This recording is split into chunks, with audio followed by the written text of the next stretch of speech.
How's it going, everyone? Back working on one of the 4 GMT 800s we have. Keeping these on the road. Today's task ahead of us is to repair or replace, in this case, this seat. Rest interior is pretty nice. Dash isn't even cracked on this one. So, bought an Amazon one. We're gonna show you, if you read the title, are they any good? I'm not gonna lie to you and say, oh yeah, it's exact, it looks exactly the same, it's of the same quality. It's slightly different. It's gonna pretty close color wise though, I'd say. Pattern similar-ish, but you get what you pay for. Price was pretty good on this. Link will be in the description and below. If it's something you see you might want for yourself, I'll link to it so you can grab your own. But we're gonna get into it. I'm gonna show you how to do it yourself, because that's kind of the theme of the channel around here. We try and do as much as we can ourselves, and good or bad. If it doesn't come out very good, well, I show that. This is in no way a paid promotion. I bought this, I paid for this myself. But I'm gonna get into it and show you what you need for tools and what needs to be done to get the seat out so we can replace the bottom. I know some people are gonna say, wait, you don't have to take the seat out. Correct, you don't. But I'm gonna pull this one out. There's a few things I wanna check. I wanna re-grease the tracks and things like that. It's just in need of maintenance. Truck's an 05, so it's 20 years old. All right, before I ramble more, I'm gonna jump right into it. All right, so as I mentioned before, that is a seat bun, the actual foam cushion and the cover. Bought them separately. They both need to be replaced, obviously. Some of this is falling apart from people sliding in and out. Instead of getting up off of it, they slide their butt across it and it destroys that basically. So let me bring you in closer. Most people, including myself years ago, thought, oh, you need a special tool to get that. Joke's on me. A 15mm garden variety, 12 point preferably, like so, will fit right on and remove it without any kind of special sockets. So if you didn't know that, now you do. If you already knew that, super. I'll show pulling this one out and then shut the camera off, obviously, so I don't bore you to tears. Taking the other 3 out. If you have manual seats, you know, slide it back, get the 2 front, slide it to the rear. Power, obviously, you do it with the power, and then when you roll it forward to get the 2 rear ones, that's when you would reach up underneath and unplug the power to the seat and the airbag wiring as well. If I can get my fingers to work. All else fails, we use a pocket knife. People wonder why I carry one. Things like this where my fingers don't fit in.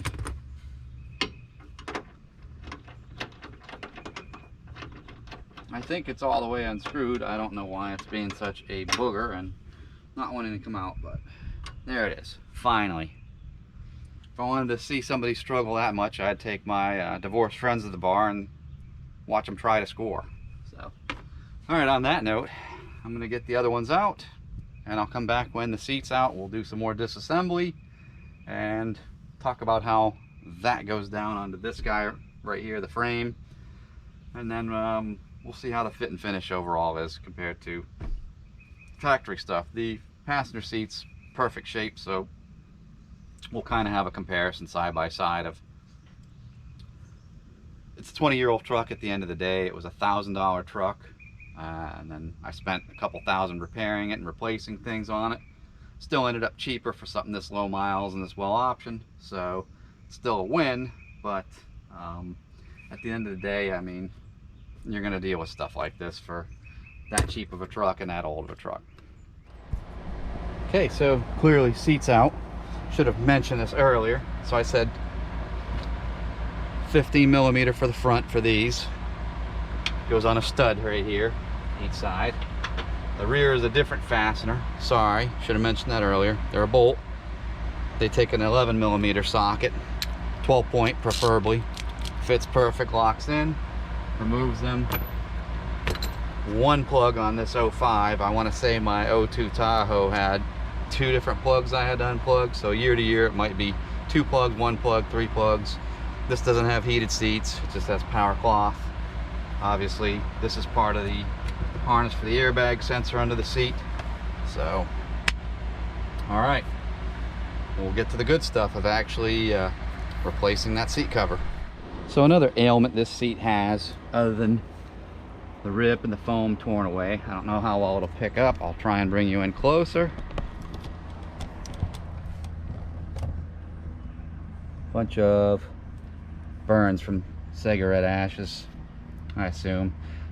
Don't know if they're tobacco or those green cigarettes, but that's anybody's speculation.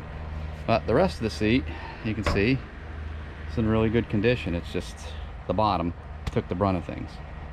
Okay, so we've started the disassembly. Move this off. Had to omit that part because as I was taking it apart, the trash men come by to collect the trash today. You'll need a T15 Torx.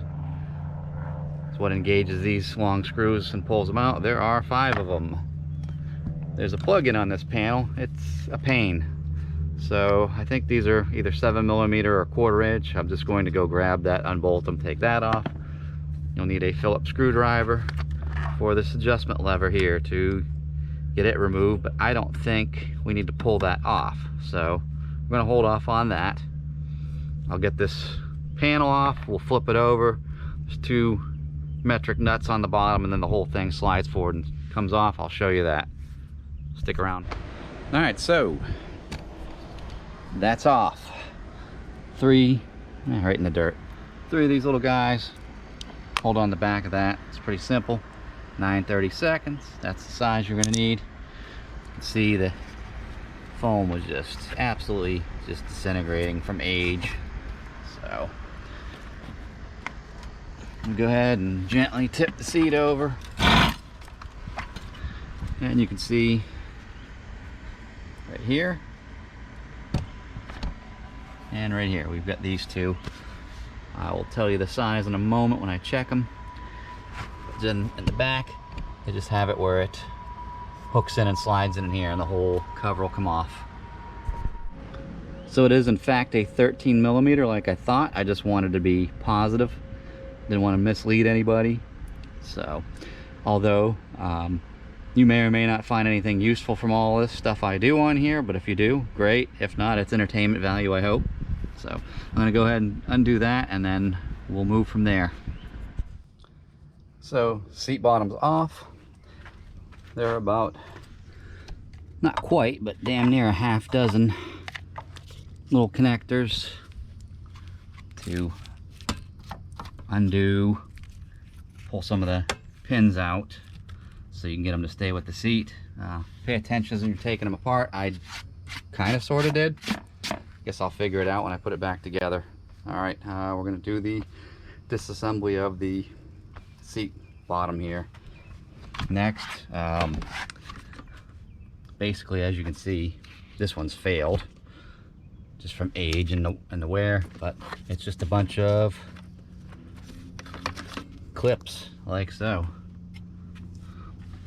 This one's one big one and some Velcro I think as well, but yeah, you can basically work them free like that by hand to unwrap this thing. Let me go ahead and do that so I don't bore you to tears. We'll show the bare frame and then the reassembly. I'm gonna have to probably cut this hole in the other seat cover and foam. All right, seat frame, seat cover separated. Like I was kind of trying to illustrate, there's some hard plastic that sits on the rails in a couple spots, the front, these sides, and then the rest just kind of clips on. It sets on there and that's that. There's really nothing to it. The hardest part now for me is going to be cutting the hole in the new one exact. I'll try and use this as a template as much as I can. They make them obviously without this hole in it already, so that somebody with a manual seat wouldn't have this gaping hole. So makes it so you can have them either way. All right, I will come back when I have it trimmed up properly, and then we'll reassemble and go from there. So there you have it, all reassembled in all its glory. One of the plastic stanchions that's on the back, like a tube, separated from this when I was tightening it. It was already on its way out when I took it apart.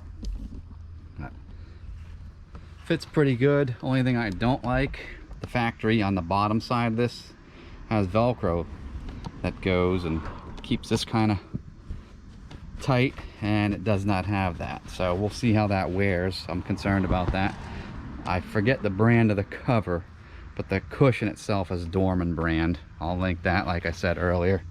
But I'm going to get that attached to the other part of the seat, and we'll set it back down in the truck, and you'll see kind of how they contrast, how well it matches up. I know this was darker on the original cover. So all right, give me a moment and we'll come back to this all as one piece again. All right, so there it is in all its glory. Back in, you do see a slight contrast between the two. Like I said before, it is not a perfect match, but it's decent for a worn out truck like this. I say worn out, but it's still relatively low miles. I think it's barely 170K on a 05. But so would I recommend it? Yeah, you get what you pay for. You can omit this step if you have manual seats. If you are one of those people that's a certain type A or type B, whatever it is, personality, and you have to have a perfect match, this isn't for you. Good luck to you. Because as these things age, you're just not going to find the original material, or perfect seats are becoming farther and fewer between. But so there you have it. Pretty simple install, done with simple hand tools. You can omit these two tools if you have a manual seat, but if you have the power T20 9/32, you may or may not find the needle nose helpful if you don't have power for some of the wiring, getting them loose. 11 and 15 millimeter 12-point sockets to unbolt the seats. And I know I didn't show putting this on, but literally those clips, you just have to stretch and pull and kind of work it. I suggest starting from the front. That's the biggest booger to get hooked on, and then kind of work your way around and get it all in there. You want to seat it in the back though, because these two back corners for whatever reason seem to be a pain, not want to stay in the little pocket because it's shallow. So if you made it this far, thank you once again for watching. If you're not already subscribed, consider subscribing, like, share, drop any questions you might have in the comments. And earlier in the video I've linked a playlist for this truck. You can check out some other repairs and small upgrades we've done to it. So until next time, see ya.